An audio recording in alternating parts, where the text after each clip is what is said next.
समय में ये जो सेक्टर है वो काफ़ी रडार के ऊपर जरूर रहेगा, क्योंकि अगर हम लोग यस्टरडे की बात करें तो रिपोर्ट के जरिए जो एक खबर यहाँ पे आई थी, उसके बाद अभी इस सेक्टर के ऊपर वापस कैमरा जाते हुए देखने को यहाँ पे मिल चुका है। सो यस्टरडे कौन सी खबर, जीएसटी से रिलेटेड। अभी जीएसटी का जो पूरा फोकस चला गया वो तो 35% जो नया टैक्स स्लैब ला सकते हैं, ठीक है, वो तो रिपोर्ट के जरिए खबरें थी, उसी के ऊपर चला गया। बट जैसे कि आप सभी लोग पता है एक अच्छी खबर भी हम लोग को देखने को मिली थी, कौन सी वाली, तो आप सभी लोगों को पता है 21 तारीख को ही हम लोग को यहाँ पे पता चलेगा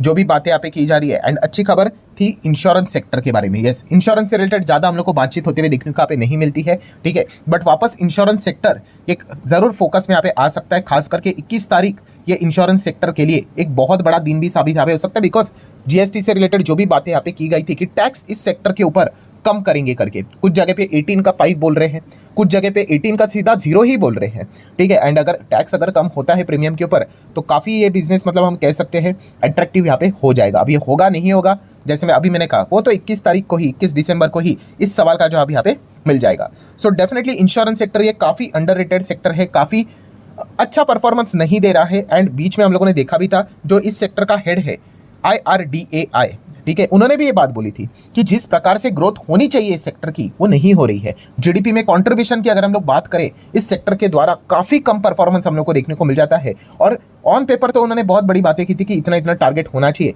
बट एक्चुअल में उस लेवल का पेनिट्रेशन हम लोग को इस सेक्टर में अभी तक होते हुए देखने को नहीं मिला है। नो डाउट बीच में सरकार ने भी बहुत सारे झटके देके रखे हुए थे, आपको याद ही होगा। अभी इसके पहले का बजट, ठीक है, सो 3 बजट आपको पीछे यहाँ पे चले जाना पड़ेगा, वहाँ पर एकदम ही शॉकिंग न्यूज़ आई थी, आप सभी लोगों को पता है। एक नया टैक्स रिजीम आया था एंड वहाँ पे तो सीधा बोला था नो अंडर चैप्टर जो 6 है हम लोग को डिडक्शंस देखने को मिल जाते, वो उन्होंने हटा दिया। मतलब उसी में 80C 80D, ठीक है, ये जो इंश्योरेंस हेल्थ इंश्योरेंस की बात कर ले उसके प्रीमियम आते थे, लाइफ इंश्योरेंस आता था 80C से रिलेटेड, ठीक है, 80C में और भी चीज़ें आती है, सो यही हटा दिया। एंड उसके बाद जिस प्रकार से स्टॉक्स यहाँ पे गिरे थे तब से लेकर अभी तक काफ़ी परेशानी हम लोग को देखने को यहाँ पे मिल रही थी। तो इस सेक्टर को रिवाइव करने से रिलेटेड भी बहुत बार रिक्वेस्ट जा चुकी है सरकार को कि एटलीस्ट टैक्स यहाँ पे कम कर दो, तो कुछ ना कुछ तो हम कह सकते हैं रिलीफ शायद से सरकार इस सेक्टर को यहाँ पे दे सकती है अलग अलग माध्यम के द्वारा। उसमें से सबसे पहला माध्यम तो जीएसटी हम लोग को देखने को मिला, जीएसटी काउंसिल की मीटिंग 21 तारीख को, तो वो एक देखने लायक बात जरूर होगी। प्लस उसी के साथ साथ अलग अलग खबरें भी आ रही है कि शायद से सरकार देखो प्रपोज भी कर रही है कि एफडीआई लिमिट को इंश्योरेंस सेक्टर के लिए पूरा 100% कर दे करके, ठीक है। अब ये पब्लिक कमेंट पूछे जा रहे हैं इससे रिलेटेड करना चाहिए कि नहीं करना चाहिए, देख लेते हैं आगे क्या होता है करके। बट यस, इस सेक्टर से रिलेटेड बहुत बड़ी हलचल हम लोग को देखने को यहाँ पे मिल रही है। सो डेफिनेटली अलग अलग टाइप के इंश्योरेंस देखने को मिल जाते हैं, आपको पता है हेल्थ इंश्योरेंस होता है, प्रॉपर्टी इंश्योरेंस होता है, ऑटो इंश्योरेंस होता है, ठीक है, लाइफ इंश्योरेंस होता है, जनरल इंश्योरेंस होता है, अलग अलग टाइप के इंश्योरेंस देखने को मिल जाते हैं।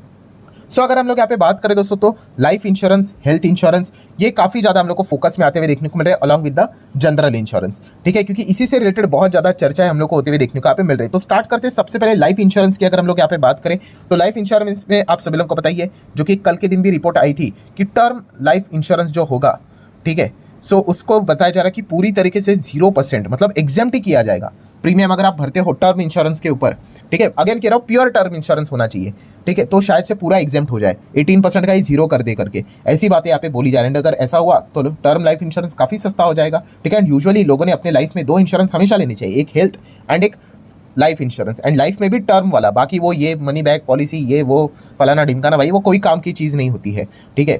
सो इससे रिलेटेड हम लोग डेफिनेटली कह सकते हैं लाइफ इंश्योरेंस वाली कंपनियां रडार पे होगी। अगर आपको कंपनियां स्टडी ही करनी है तो कौन सी कंपनीज को आप स्टडी कर सकते हो, तो एचडीएफसी लाइफ को स्टडी कर सकते हो, ये तो निफ्टी फिफ्टी का पार्ट है, एचडीएफसी ग्रुप से बिलोंग करता है, बट हम देख सकते हैं मैक्सिमम चार्ट पैटर्न इनका बहुत रेंगते चल रहा है, ठीक है, क्योंकि ये जब भी ऊपर भागने की कोशिश करती है, देखो ये वो बजट था, ऐसा एकदम से ही सरकार ने यहाँ पे पैर ही खींच ले इनके, ठीक है, सिर्फ एचडीएफसी लाइफ की नहीं बाकी भी सभी कंपनीज के। फिर उसके बाद आप देख सकते हो कमबैक करने में कितना मुश्किल यहाँ पे हो रही है। सो इसलिए अभी इन कंपनीज के ऊपर फोकस रहेगा कि सरकार जरूर इनको कमबैक करवाने के लिए कोई ना कोई इंसेंटिव डायरेक्टली इनडायरेक्टली दे सकती है, टैक्स कम कर सकती है। 1.25 लाख करोड़ का मार्केट कैप ऊपर से लार्ज कैप है तो और भागने में परेशानी होगी। Share holding pattern HDFC group से है तो क्या ही बोले, 50% प्रमोटर है। देन एफएसडीएस भी देखने को मिलेंगे, पब्लिक ठीक ठाक देखने को यहाँ पे मिल जाता है। देन आता है एसबीआई लाइफ इंश्योरेंस, ठीक है, ये भी निफ्टी फिफ्टी का पार्ट है, आप सभी लोगों को पता ही है, ठीक है। यहाँ पे देखा गया तो चलो एटलीस्ट इन्होंने तो थोड़ा ठीक ठाक परफॉर्मेंस यहाँ पे दिखाया है, बट आप देख सकते हो कि ऊपर भागने के लिए इनको काफ़ी मुश्किल हो रही है, जितना भागते वापस नीचे यहाँ पे आ ही जाते हैं। सो ये दिक्कत बार बार इन कंपनीज के यहाँ पे हो रही है। ये भी एसबीआई लाइफ इंश्योरेंस को एक्सप्लेन ज़्यादा करने की जरूरत है नहीं, इसका प्रमोटर तो नाम ही है, आपको पता चल गया कि कौन रहेगा। ये भी लगभग 1.5 लाख करोड़ का मार्केट कैप वाली यहाँ पे कंपनी है। शेयर होल्डिंग पैटर्न चेक करेंगे, प्रमोटर कौन रहेगा? Obviously state bank of India, SBI आप देख सकते हो। 55% उन्हीं के पास है, 25-15 अगर जोड़कर देख ले लगभग 40% इंस्टीट्यूशंस एंड सिर्फ 4% के आसपास के ही पब्लिक के पास देखने को यहाँ पे मिल रहा है।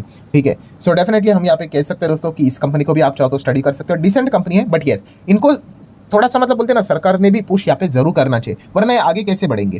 ठीक है, कोई ना कोई इंसेंटिव अगर 21 तारीख को ऐसा हो गया कि सरकार ने डेफिनेटली इसके ऊपर जो टैक्स है, जीएसटी है, वो जीरो कर दिया टर्म के ऊपर, तो बहुत ज़बरदस्त हम लोग को चीज़ें देखने को यहाँ पे मिल सकती है, नो डाउट। जो और भी हम लोग को इंश्योरेंस देखने को मिल जाते हैं, जो प्रोडक्ट होते हैं उनसे इनकी अच्छी खासी कमाई होती है, बट एटलीस्ट इतना अगर वो कर दे शुरुआत में